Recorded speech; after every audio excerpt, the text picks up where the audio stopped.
Welcome to Early Matters, the podcast on the science and policy of early childhood, hosted by Dr. Catherine B. Stevens. Early Matters features in-depth conversations with leading researchers, practitioners, and policy experts on what matters most for young children and their families to thrive.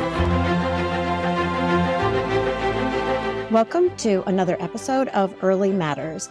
I'm Catherine Stevens, your host and the founder and CEO of the Center on Child and Family Policy. I'm delighted today to welcome Dr. Phil Fisher, an early childhood researcher who is widely recognized for his work on the effects of early stressful experiences on children's neurobiological and psychological development. His pioneering work focuses on developing and evaluating scalable early childhood interventions for socially and economically marginalized communities, and on translating scientific knowledge about how we can mitigate the effects of prenatal and early life stress on children's development for use in social policy and programs.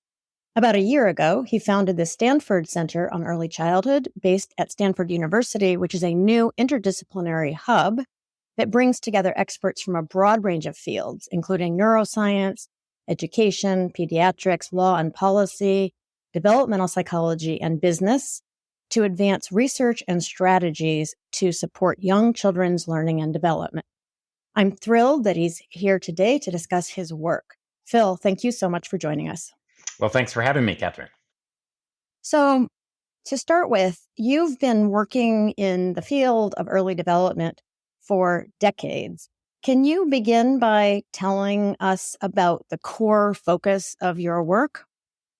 Sure. I'll do this in a little bit of a kind of how it's evolved over time narrative, because I think that's probably helpful. I actually started my work back in the late 80s, focusing on adolescents with big kind of disruptive behavior problems, in particular kids who are in the juvenile justice system, and was particularly interested in the kind of life course experiences that those kids have that lead them to end up in such challenging situations, and also what could be done to try to mitigate some of those effects in the context of interventions that were being evaluated through randomized clinical trials. Perhaps the biggest first insight I had was that none of the kids that I was working with or doing research on had sort of overnight developed these difficulties. They actually were the result of long-standing processes that had begun in many instances very early in life or even prenatally. And it became clear to me that my work needed to really gravitate downwards towards the earliest years in order to really have the potential for maximum impact. Along the way, I also, especially as I was developing intervention strategies, became very interested in developmental neuroscience, because the behavioral observations and the clinical work we were doing did not in any way give us the tools that we needed to fully explain what we were seeing in these children. And this is in particular, when we go younger, we're talking about children that were involved in the child welfare system. And it was really through some mentoring and collaborations with some really amazing and generative developmental neuroscientists that we began to map out more of a sense of how the experiences that these kids may have had early in life really do shape the development that follows, but also a lot of understanding of the plasticity of a lot of these systems, to the extent that the kinds of environments that we know kids can thrive in are supported even after a rough start. And so that's how the core of the work evolved. I think what I typically say is that we use the developmental neuroscience as a way to really help to characterize and understand some of the things that we see as kids who've had very difficult experiences develop over time. And using that knowledge as mechanisms allows us to then develop intervention strategies that have potential to be optimally effective. The last piece of this that I'll say is that even in the context of developing effective strategies that we know improve outcomes and are potentially useful in the context of these issues, they leverage the mechanisms. The issue of the scalability of these approaches really remained elusive for many years. And so I think we've broadened our focus to not just think about the work of developing effective strategies, but really how to develop those in the context of communities and community assets, as well as just the context of what's going on in public sector systems and communities, if we hope to really have these have an impact post evaluation. So, for listeners who aren't as familiar with the research science on early development, can you say a little bit more about what adversity in early development is, why that matters, and what the effects of that are? It's interesting because as I was alluding to before, a lot of our early work started by focusing on children in the child welfare system. The neuroscientists we were working with were studying children who had been reared in institutional settings in developing or global South countries where there was a real absence of early care because these kids were housed in places where there were many, many young children and very few caregivers to take care of them.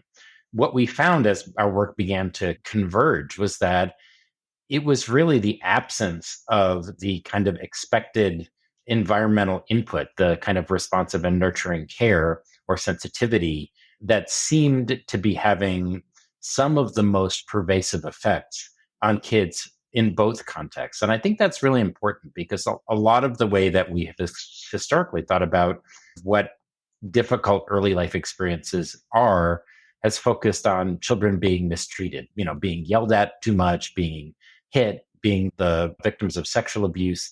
I think what we came to see was that the absence of supportive care and responsive care in and of itself can be a toxic stressor. And so it's really where adults are less able to provide the kind of nurturing that we know is critical for healthy brain architecture to develop, where we see a lot of challenges. And I think that's that getting that on people's radar, that it's not just about abuse, but that neglectful care has really made a difference. But I also want to note that oftentimes people think about foster care or they think about institutional rearing as these like special cases. And I think over time, our work has really expanded to think about what the social determinants in cultural contexts of US society, other societies might be that also interfere with responsive care. And so, for example, the absence of sufficient financial resources is certainly something that we see. Food insecurity is another where it seems like it really has a powerful effect on people's ability to provide that responsive care. So I think rather than just thinking this might be atypical, I think it's really important for your listeners to understand that there are lots of social conditions that can really compromise adults' ability to be as responsive and nurturing as would be optimal. So I want to ask more about what you see as the mechanisms of that.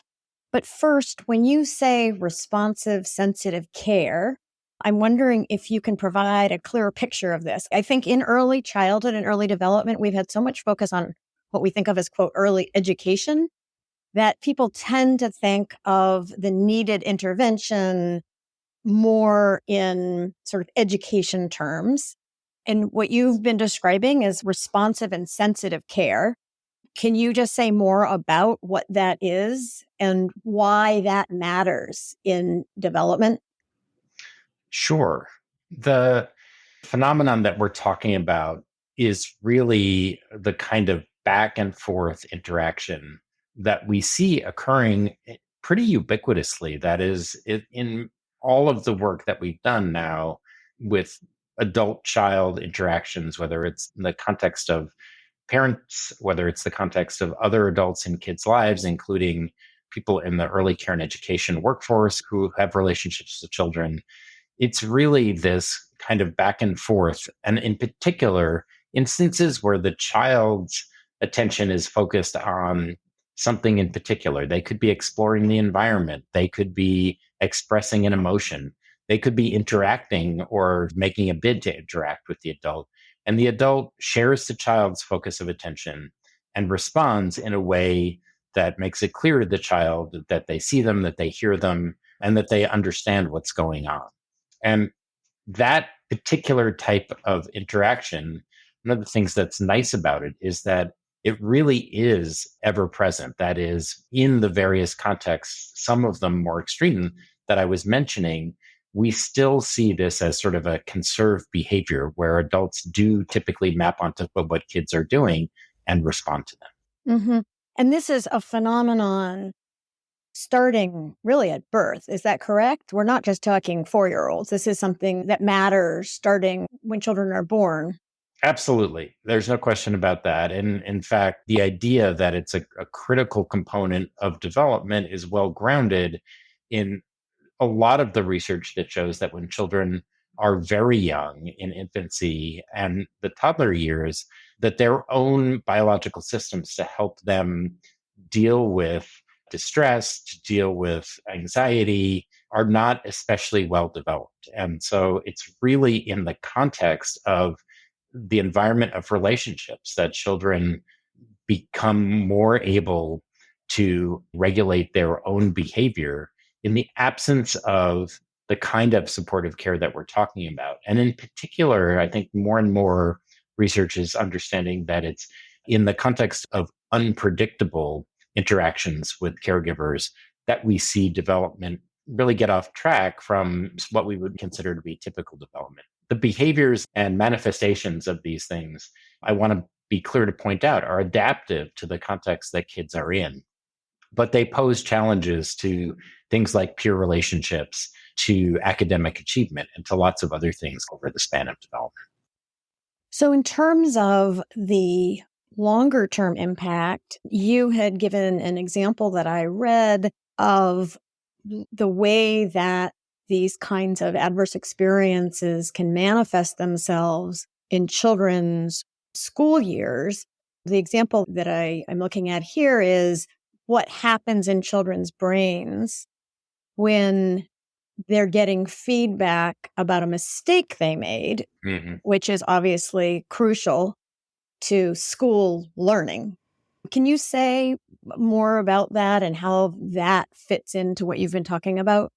Sure. What you're referring to is a series of studies that I did in collaboration with my colleague Nathan Fox, Catherine Pears, who's at the Oregon Social Learning Center, a number of others. Essentially, what we did was to look at children in the immediate preschool to kindergarten year. And we examined exactly what you're saying, which is we had them come into the laboratory and we had them perform a computer task in which they had to push one of two buttons when certain things came on the screen. And one of the buttons was correct, the other button was an incorrect response, and they changed depending on what was on the screen. We gave children a clear signal, a smiley face or a frowny face, when they pushed either the correct or the incorrect button.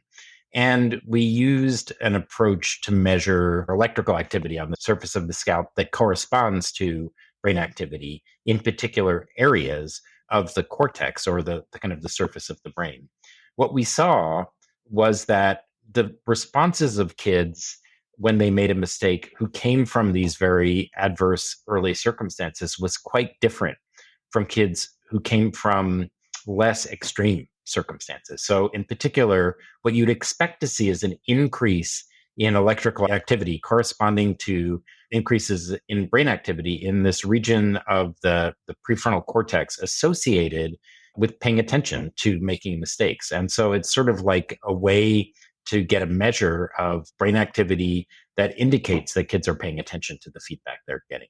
The kids that we looked at from very adverse backgrounds, when they made a mistake, they did not show any kind of neural response to the feedback that they were getting.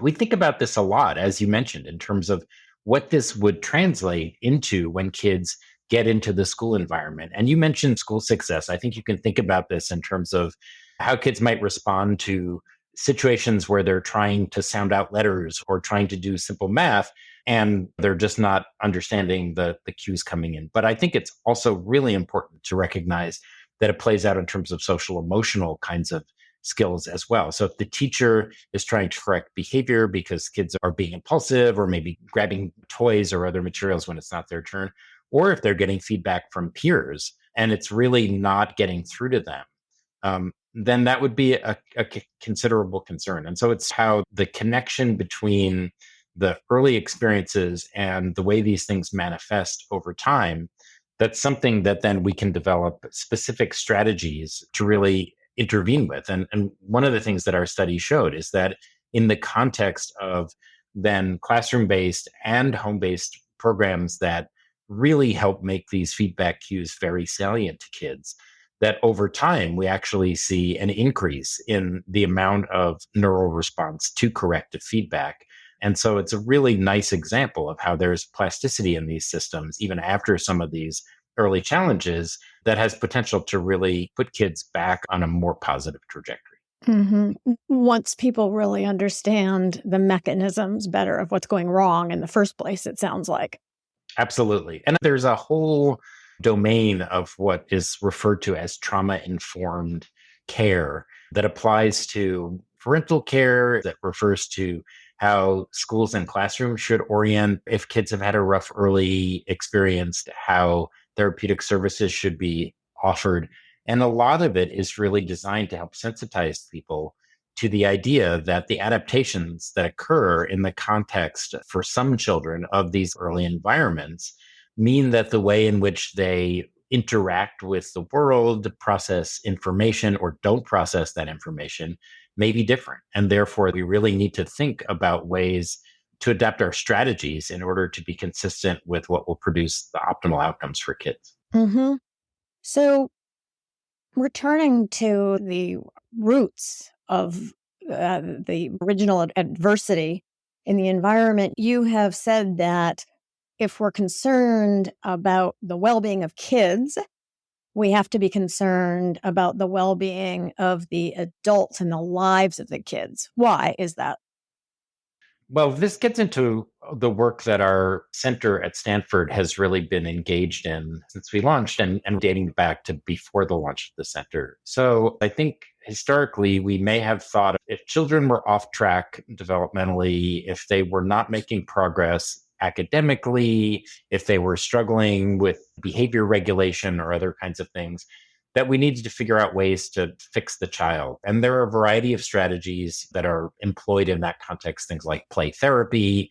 And I think one of the things that we came to see is that the context around the child, the environment around the child, which includes the parenting environment, but we also increasingly recognize that it's really the relational environment. So that will also include other children in adults' lives. Many children live in extended families or are cared for by friends, family, neighbors. Some children are in center based care. All of these contexts have great potential to contribute to the way in which the individual child develops. And so, what we've learned over time is that essentially the biggest payouts can come from working with adults in the kids' lives to try to promote the kinds of care that we know are essential. But the latest chapter of that has come from some survey work that we've been doing over the course of the pandemic, where we have consistently found that if you want adults in kids' lives to be doing well, then you need to think about the resources they have access to in terms of material needs like food and like housing and other kinds of things like money for utilities, because our data suggests that when adults don't have enough of those things, that it increases their distress over time. And subsequently, then they report that children are more distressed. And that kind of chain reaction that we see in the data that we've collected consistently doesn't just relate to kids' distress, but more recently, we've been finding that it also could potentially have an impact on their developmental progress. So I think what we're seeing is that we've historically either focused on the child or then moved to these sort of next rungs out of like family. And then we might think about care situations and then we might think about community. And what we're seeing is that all of these things really directly impinge upon kids. And so what we need to do is be thinking about not just the child, not just the parent, but the larger context and environment around the child. So the survey that you've referred to, I think it's called the Rapid survey, Yes. which was launched right when the pandemic started, I believe, in April of 2020. which has been, I want you to describe it, but as I understand it, it's focused on parents and guardians with children from birth to 5, collecting answers to a range of survey questions every month, about 15,000 households. So I'm curious, number one, what is it? What kinds of questions does it ask? And what have been the primary findings? What are the big insights for the research team that have come out of this? Sure. Really happy to talk about that. So, as you mentioned, Rapid did launch in April of 2020. We were very fortunate to have ongoing relationships with a number of philanthropic foundations that had been supporting other work that we've been doing. And when the pandemic was just producing the kinds of impacts that we saw, where schools were closing and people were being asked to shelter in place, we realized that one of the things that we could do as a research team in response to this emergency that really nobody in their lifetimes had really experienced anything like was to document how this was playing out in the context of households with young children. And so the foundations that we were in contact with were able to get us funding very quickly. And we stood up the survey really in a matter of weeks. From the get-go, our goal was to do a couple of things. One was to gather information from a large swath of families that could tell us in general what was happening across the United States. And so from the beginning, our survey has aimed to get about 1,000 responses for every time it goes out. You mentioned a number in the tens of thousands. That's the number of people that have taken the survey in total. But each survey gets about 1,000. Mm-hmm. The survey, when it initially launched, was weekly. It subsequently shifted over time to be a monthly survey. But when we started, again, we felt like in addition to getting a large number of responses, we needed to do it very often because things were so volatile and changing so frequently. The way we administered the survey and continued to is by a web-based interface. So as long as people have a smartphone or tablet or computer with cell service, they can easily take the survey. It takes about 15 minutes for people to complete, and it's available in a number of different languages, including English and Spanish. There are several characteristics of the survey that make it unique in addition to its frequency and its size. One of them is that it doesn't only include questions that are more numeric, like how many challenges in different areas are you facing, or yes, no questions. It also asks open-ended questions. And what that allows us to do is not only understand what's going on, but oftentimes explain why it's happening from the responses that people give us.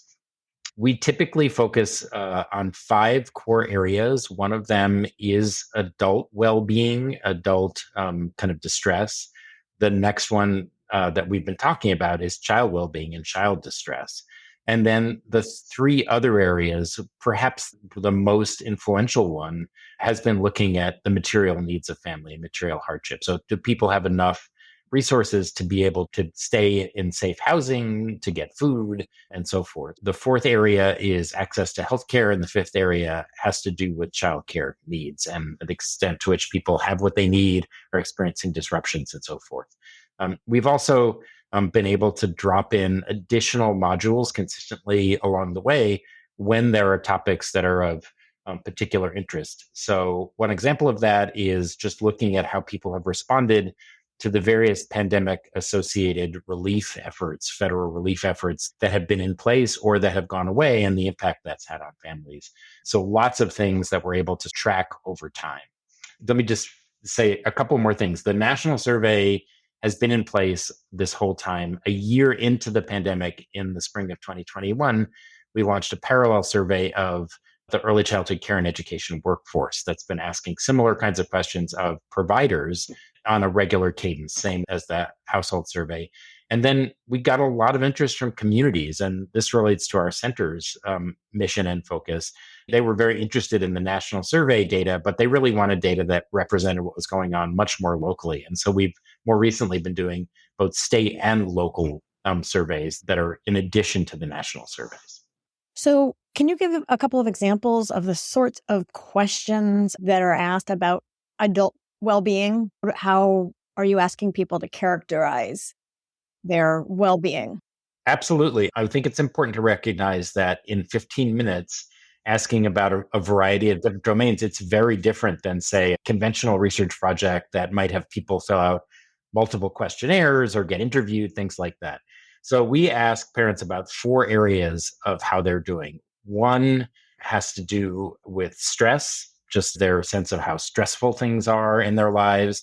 Another has to do with anxiety, how much they're worried about the future, worried about what's going on currently.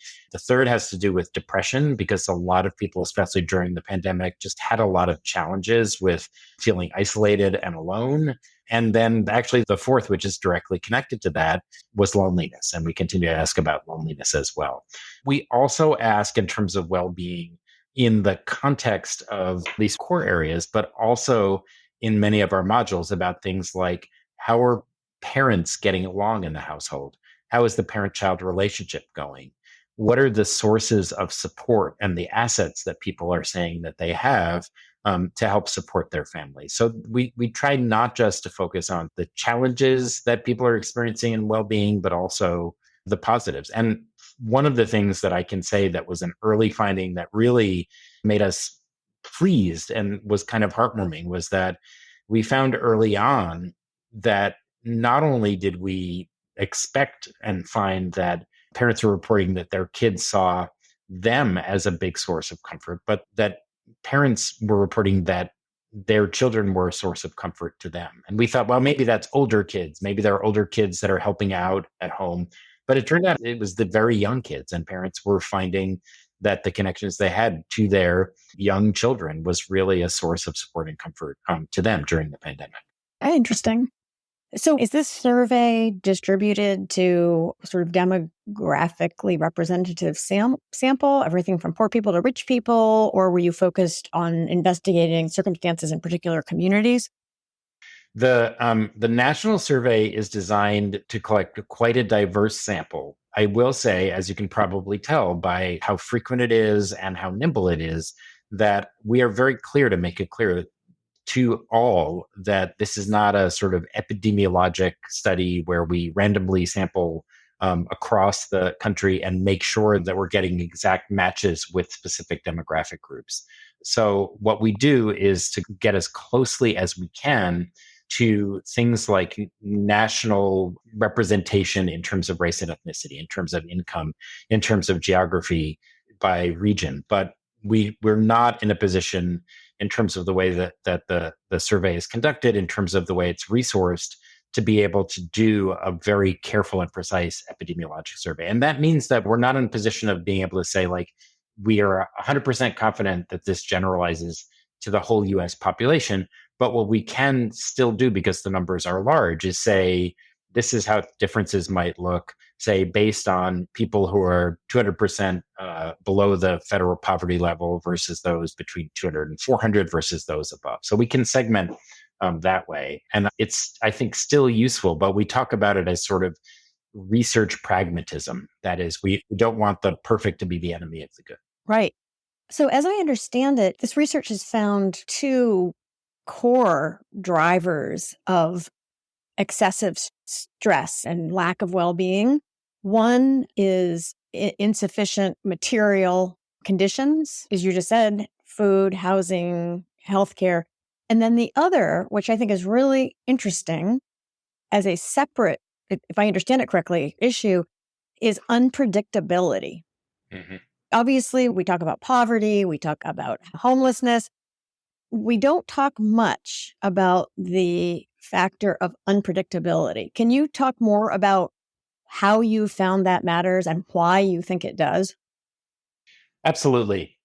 The first area that you mentioned is probably pretty intuitive to people, that if you don't have enough to make ends meet on a consistent basis, that it's going to be hard to feel okay, and it's going to be hard to provide the kind of support necessary.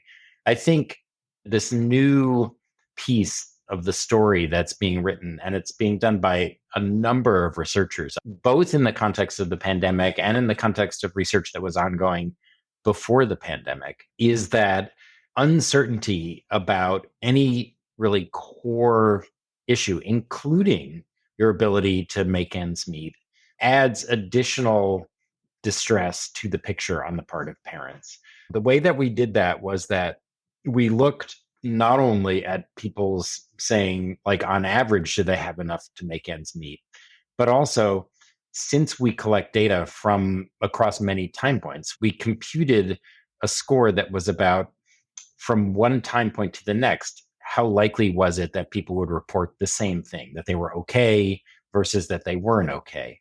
And we found that the greater the amount of uncertainty, that is from 1 month to the next, people might be okay and then not okay, introduced stress into the picture. Let me say a little bit about why we think that's the case. There is some really fascinating research by Tali Baram and colleagues that looks at this in the context of actually a mouse model.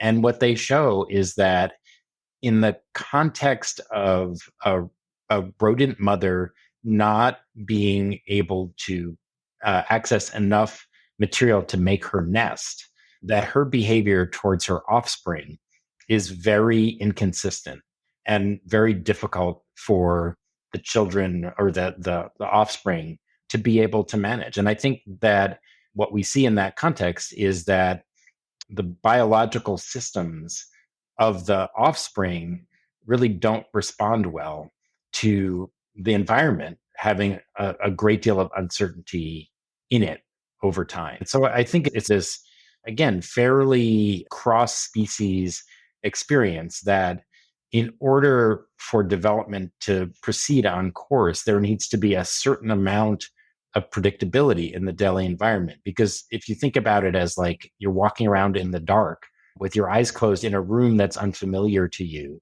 you can imagine sort of the stress associated with that. And that as you bump into things and experience things that you're not expecting, that's going to be stressful biologically, emotionally, and so forth. And so I think we're seeing that play out in the context of the pandemic's data. Right.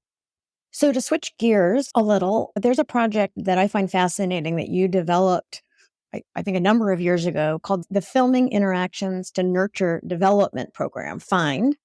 And as I understand it, the purpose of this is to improve the kind of, for example, parental caregiving that enhances early development, that reduces adversity caused by inadequate responsiveness. Is that right? And can you say more about what that project is, why you developed it, and how it works, and what your findings have been? Sure. The concept behind it is that a lot of the programs that have been developed to try to support in early childhood children's learning and development are comprehensive. Even when they're shown to be effective, they can be quite costly and difficult to implement. And we had developed a number of those kinds of programs historically. I think one of the things that we realized about 10 years ago, a little bit longer, was that if we wanted our programs to have the maximum impact, we really needed to go back to the drawing board a little bit and think about what are the basic building blocks that science shows are critical for children's healthy development, and how might we zero in on those rather than all of the other things that often get included in, the stew that we create or whatever, the recipe of effective programs. And it was really that back and forth interaction that I alluded to that seems to be very well supported by science is really critical. It's critical in parent-child interactions. It's critical in all adult-child interactions to help support children's basic development. We learned of a variety of different programs that involve video coaching, many of which had evolved in Europe. And we took a chapter from what those programs had focused on, which was oftentimes showing parents examples of their behavior towards children in real world settings and then discussing it with parents. But we zeroed in even more on this basic element of the kind of back and forth interaction that starts with the child and then the adult follows the child and it goes back and forth, because we felt like that was the thing that we wanted people to become most aware of. We also, again, in our observations, came to understand that it was almost universal, that even in the most difficult circumstances, children who are in foster care, children whose parents are in inpatient drug and alcohol treatment, you still see these actions occur. And so rather than trying to create new skills or teach people what not to do, we felt like if we could make these things that people are already doing that we know are the basic building blocks highly salient to them so they could see what they were doing, that they would potentially do more of it. And in fact, we've done a number of clinical trials now, both in home environments and in early learning settings, home and center-based care environments.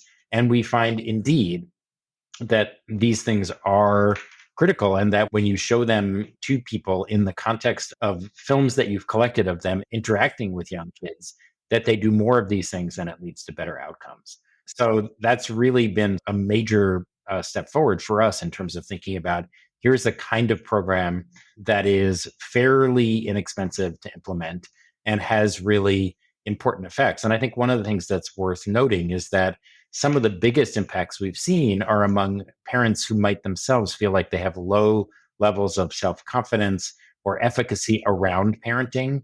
And the fact that for them, seeing things that they're already doing well is really a game changer for them. And really, I think, helps them feel better about their own abilities in addition to helping them do more of this kind of stuff in return.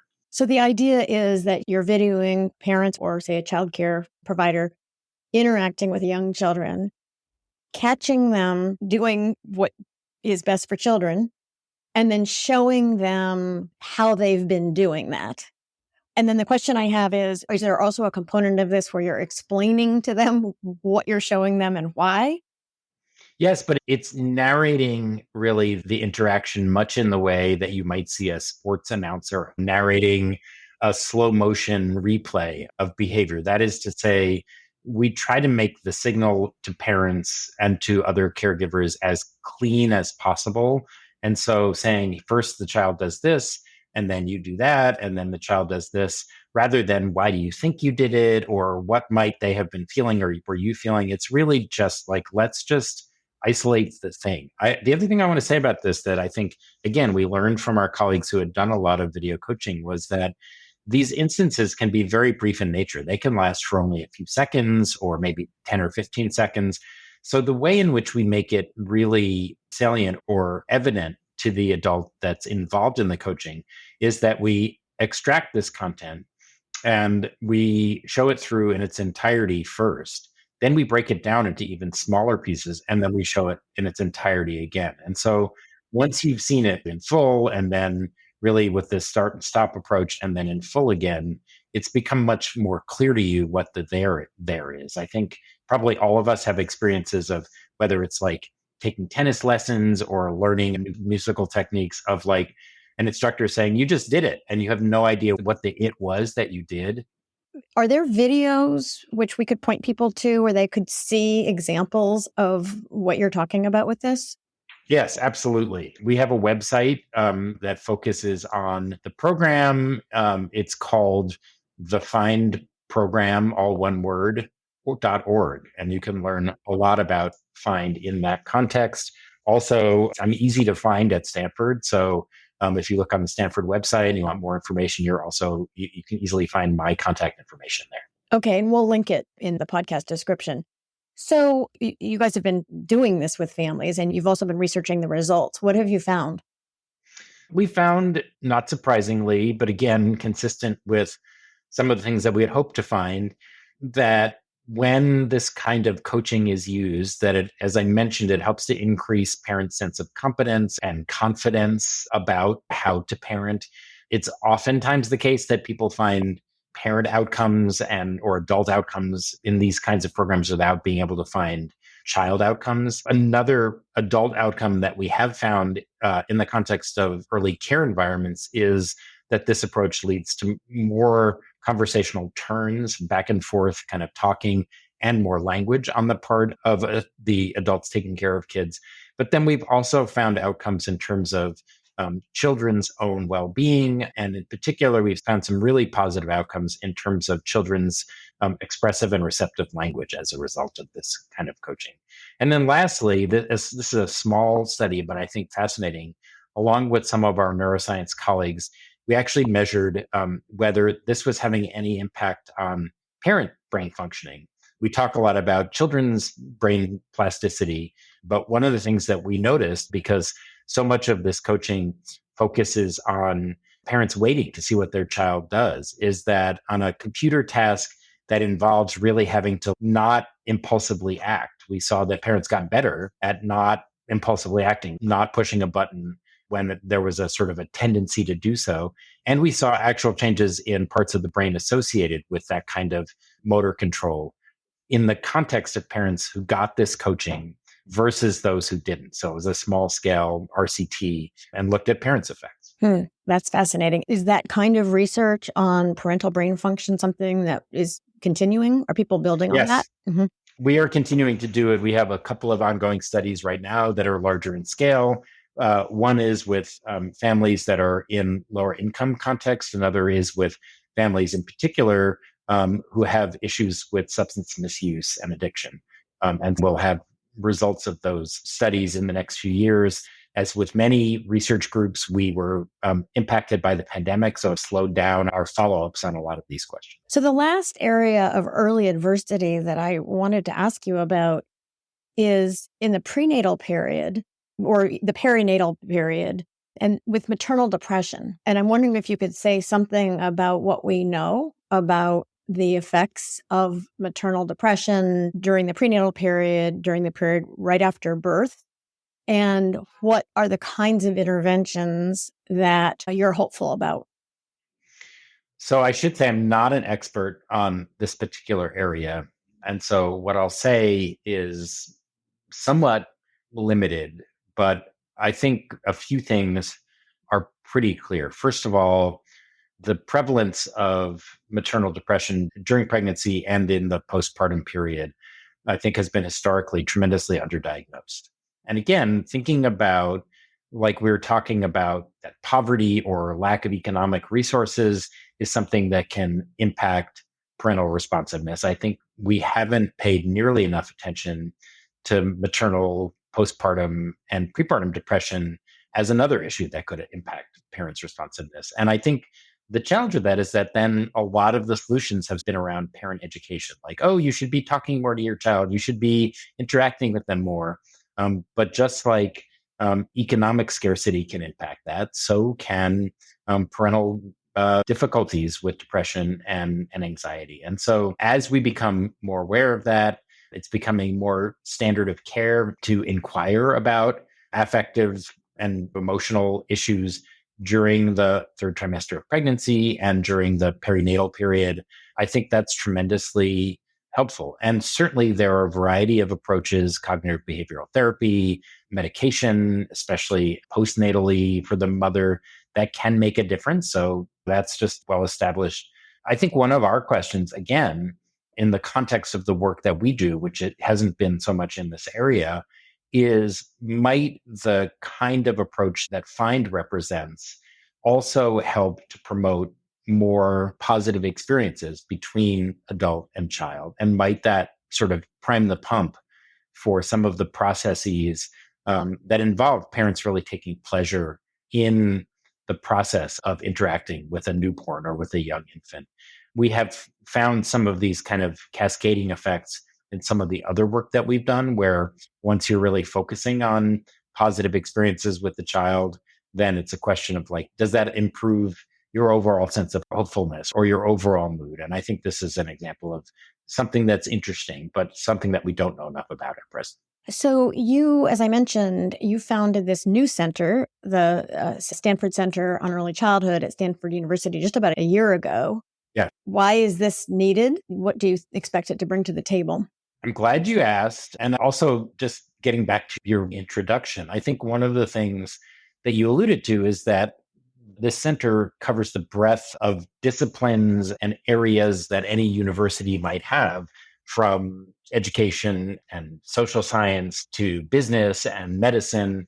And Stanford is an ideal place to have that cross-disciplinary focus. But I think more importantly, in many ways, is the fact that what we saw, and we've seen this for many years, is that there is just a pretty strong disconnect between a lot of what happens in university-based settings and what's going on out in the world outside of university-based settings.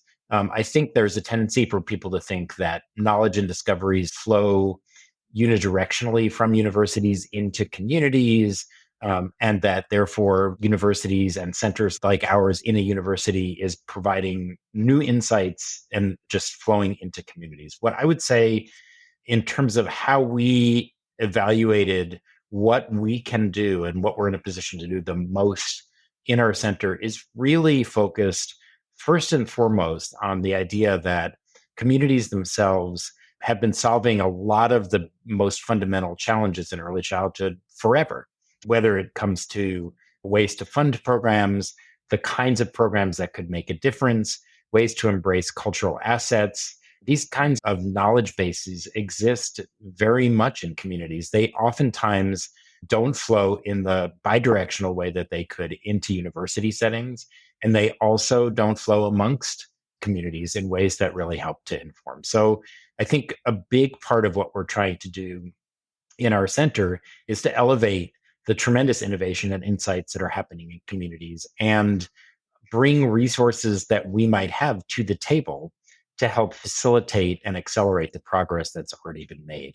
So, among the things that we can do in that context are we've developed a variety of tools for more rapid cycle research that speeds up the pace at which we can learn about things. Rapid is a good example of that, but also program evaluation strategies can really move more quickly and be more nimble than the way we've historically thought of them, if they're thought of as along a continuum, and if we're careful to be really transparent about limitations of what some perhaps less rigorous approaches might bring. So, accelerating the pace of research is clearly one. Increasing the flow of information and elevating communities is a second. The third is really focusing on the future leadership of the early childhood sector and the future workforce of the early childhood sector. And we're doing a number of things, including launching a new fellows program for community members and another for master's students here that's designed to really promote the development of future leadership and of the workforce. And then finally, we are well positioned to develop innovative ways to measure children's developmental progress across the early years, which has been kind of a conundrum because a lot of what is typical development can have a broad range to it. As you know, some kids learn to talk much later than others and are still developmentally on track. In addition, a lot of our measurement approaches are very cumbersome. And so if you want a preschool teacher or parent to help you out to understand where a kid's at, it might be very burdensome for them. And so technology, data science, artificial intelligence, machine learning are all really contributing to our ability to develop new measures. But it's really the constellation of those four areas, increasing the pace of research through these rapid cycle approaches, really elevating community solutions and increasing the information flow across all areas of the sector, future leadership and workforce development, and then this measurement aspect of things that our center is focusing on. Mm-hmm. Interdisciplinary, cross-disciplinary work in universities is notoriously difficult. Why is it important that this center bring in so many different academic disciplines? Well, again, I think the idea of academic disciplines, kind of this being a gathering place, but also I think the challenges also exist if you're talking about elected officials and advocates and philanthropic foundations and academics. Like all of these contexts, I think people are much more able to communicate with the close in networks that they have. The language that we use, the ways in which we describe things, or the way in which we communicate, all can create challenges. And the reality is that the interdisciplinary work in universities, just like the cross sectoral work, is not for everybody. But I think what we see is that there are areas in which there's mutual interest and a need to go beyond whatever one's current knowledge base is. And I use that oftentimes as an example, that early work that I referred to, where I was not a neuroscientist, I was a clinical psychologist by training. And yet I had this pressing need to understand what we were seeing in these kids. And my colleagues in developmental neuroscience didn't have ways to develop experimental approaches to understanding if you change something, does that actually alter the trajectory? And so we needed each other. We were fascinated by similar kinds of things. I think probably we were also mutually somewhat intimidated by each other's knowledge bases. And I think it's a willingness to be in those very much sort of cross-cultural, academic culture or disciplinary or sectoral kind of cross-cultural exchanges that if people are into it and fascinated by it, it can make a difference. And Stanford is really good at kind of lowering the barriers to those kinds of sort of people that are willing to bridge those disciplines just because of the way that the university is organized structurally. Mm-hmm. So, last question. If you were to be successful in what you're aiming to do, what would you want to see in the world, in this country, in 10, 15, 20 years? What would fabulous success in your effectiveness look like? I mean, our calling card is the idea that each and every child thrives from the start.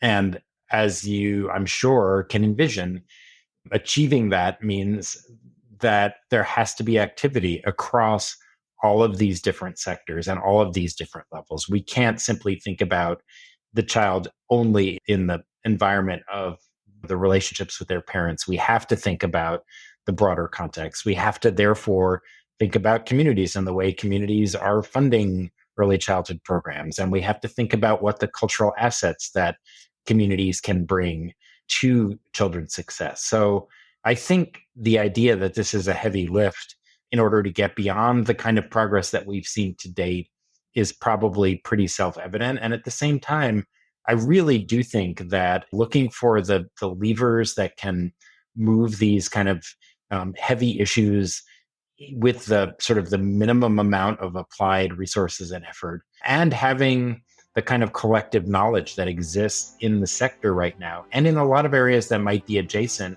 but not necessarily defined as early childhood. All of those things, I think, need to be brought to the table. And we're really hoping that our center can be sort of a town square or gathering place for all of these different forces that are aligned for really promoting good across the span of early childhood.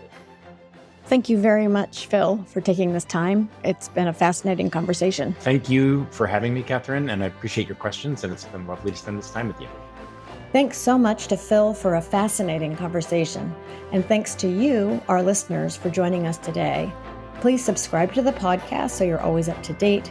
Check out CCFP's work at ccfp.org and follow us on Twitter @_CCFP and @KBStevens. We'll see you on the next episode of Early Matters.